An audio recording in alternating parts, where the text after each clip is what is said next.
Ces hommes dont le nom résonne comme un tonnerre longtemps après qu'ils se sont tus car leur héritage se mesure à ce qu'ils ont refusé d'abandonner. Joseph Ignace est de ceux-là. Né en Guadeloupe, sur une terre où le vent portait encore l'odeur du fouet. Enfant, il voyait les siens pliés sous le joug des colons, mais dans son regard brûlait déjà le refus. Quand en 1794 la République française abolit l'esclavage, Ignace s'engage aussitôt dans l'armée républicaine. Il devient soldat, puis capitaine, convaincu que la liberté a enfin traversé l'océan. Mais en 1802, la trahison tombe comme une malédiction. Bonaparte, depuis Paris, décide de rétablir l'esclavage. L'ordre est donné au général Richepense d'écraser la Guadeloupe. Joseph Ignace marche alors entre deux mondes, celui de la liberté qu'il a goûté et celui de la servitude que la France veut restaurer. C'est alors, disent les anciens, qu'il fit un rêve. Dans ce rêve, une femme sortit de la mer. Son nom était Naïna. Elle lui dit « Ignace, ne crois pas que tu mourras pour la liberté, mais c'est la liberté qui va naître à travers toi.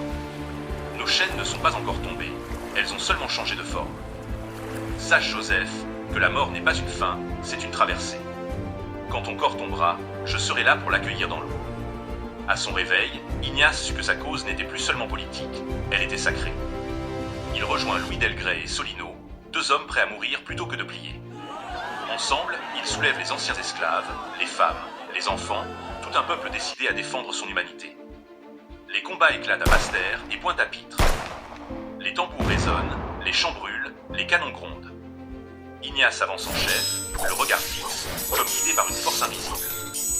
Mais les troupes françaises sont trop nombreuses. Les insurgés se replient dans le fort de Bainbridge. La ville est en flammes. Ignace, couvert de sang et de suie, continue de commander. Les blessés pleurent, les munitions s'épuisent. Il sait que la capture signifierait l'humiliation, la corde, l'exemple public. Alors, dans un dernier éclat de courage, il se dresse et crie « Liberté ou rien !» Puis, plutôt que d'être enchaîné, il retourne son arme contre lui. Nous sommes le 25 mai 1802. Quelques jours plus tard, Louis Delgrès, encerclé à son tour, fait sauter la poudrière de Palma, emportant avec lui ses compagnons et l'écho d'un cri immortel. La terre tremble, le ciel devient cendre. Et chaque 27 mai, quand le vent se lève sur la Guadeloupe, jour de commémoration de la liberté retrouvée.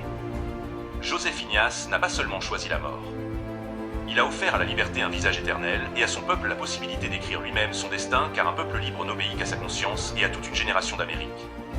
D'Asie en passant par l'Afrique, le plus précieux des héritages, le refus de plier. Et c'est cet homme vaillant que nous honorons ce soir.